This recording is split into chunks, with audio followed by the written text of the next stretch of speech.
Registration വകുപ്പിന്റെ വെബ്സൈറ്റിൽ പ്രസിദ്ധീകരിച്ചിട്ടുള്ള നിർദ്ദിഷ്ട മാതൃകയിൽ ഒന്നായി അവകാശ ആധാര നിക്ഷേപ പത്രം തയ്യാറാക്കിയാൽ രജിസ്ട്രേഷൻ ചെയ്തു നൽകാൻ ഉദ്യോഗസ്ഥർ തയ്യാറാകുന്നില്ലെന്ന പരാതിയിൽ നടപടി. രജിസ്ട്രേഷൻ വകുപ്പിന്റെ വെബ്സൈറ്റിൽ മലയാളത്തിൽ പ്രസിദ്ധീകരിച്ചിട്ടുള്ള നിർദ്ദിഷ്ട മാതൃകയിൽ അവകാശ ആധാര നിക്ഷേപ പത്രത്തിലെ ചില വരികൾ ഉപയോഗിക്കുന്നത് ഓഫീസ് ഓഡിറ്റിംഗ് ഉദ്യോഗസ്ഥർ ക്രമക്കേടായി കണ്ടെത്തുകയും സർക്കാരിന് നഷ്ടം വരുത്തിയെന്ന ആരോപണത്താൽ വലിയ തുകകൾ രജിസ്ട്രേഷൻ ഉദ്യോഗസ്ഥർ തിരിച്ചടയ്ക്കേണ്ടതായി വന്നിരുന്നു.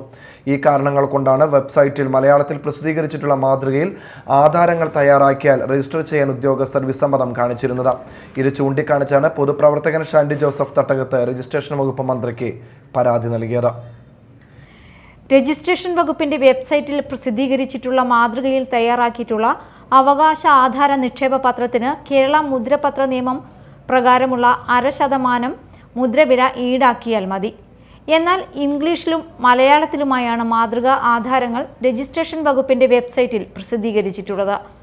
മലയാളത്തിലുള്ള മാതൃകാ ആധാരങ്ങൾ ഇംഗ്ലീഷിലുള്ള മാതൃകയിൽ നിന്നും വ്യത്യസ്തമായി ചില വാചകങ്ങൾ വെബ്സൈറ്റിൽ മലയാളത്തിൽ പ്രസിദ്ധീകരിച്ചിട്ടുള്ള മാതൃകാ ആധാരത്തിൽ കാണുന്നതിനാലാണ് 5% മുദ്രയും 2% ഫീസും ഈടാക്കേണ്ടതായി ഓഡിറ്റ് ഉദ്യോഗസ്ഥർ കണ്ടെത്തിയതെന്നും നികുതി വകുപ്പ് അഡീഷണൽ ചീഫ് സെക്രട്ടറി നൽകിയ മറുപടി കത്തിൽ പറയുന്നു.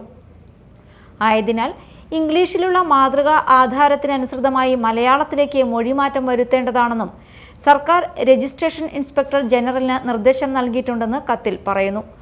മാതൃകാ ആധാരത്തിനനുസൃതമായി മലയാളത്തിലുള്ള ആധാരങ്ങൾക്ക് ആവശ്യമായ മാറ്റം വരുത്തുന്നതിനുള്ള നടപടികളും സ്വീകരിച്ചു വരുന്നുണ്ടെന്നും പ്രസ്തുത നിർദ്ദേശം പൂർത്തീകരിക്കുന്നതിന്റെ അടിസ്ഥാനത്തിൽ വെബ്സൈറ്റിൽ പ്രസിദ്ധീകരിച്ചിട്ടുള്ള അവകാശ ആധാര നിക്ഷേപ പത്രത്തിന് മുദ്രവിലയായ 0.5% ഈടാക്കിയാൽ മതിയാകുമെന്നും മേൽവിഷയത്തിൽ ഓഡിറ്റ് ഉദ്യോഗസ്ഥർ പിഴവ് കണ്ടെത്തിയ കേസുകളിൽ സർക്കാർ നൽകിയ നിർദ്ദേശത്തിന്റെ അടിസ്ഥാനത്തിൽ നടപടികൾ ഒഴിവാക്കുന്നതിന് എല്ലാ മേഖലാ രജിസ്ട്രേഷൻ ഡെപ്യൂട്ടി ഇൻസ്പെക്ടർ ജനറൽമാർക്കും നിർദ്ദേശം നൽകിയതായും രജിസ്ട്രേഷൻ ഇൻസ്പെക്ടർ ജനറൽ റിപ്പോർട്ട് ചെയ്തിട്ടുണ്ടെന്നും നികുതി വകുപ്പ് അഡീഷണൽ ചീഫ് സെക്രട്ടറി ഷാൻഡി ജോസഫിന് നൽകിയ മറുപടിയിൽ ചൂണ്ടിക്കാണിച്ചിട്ടുണ്ട്.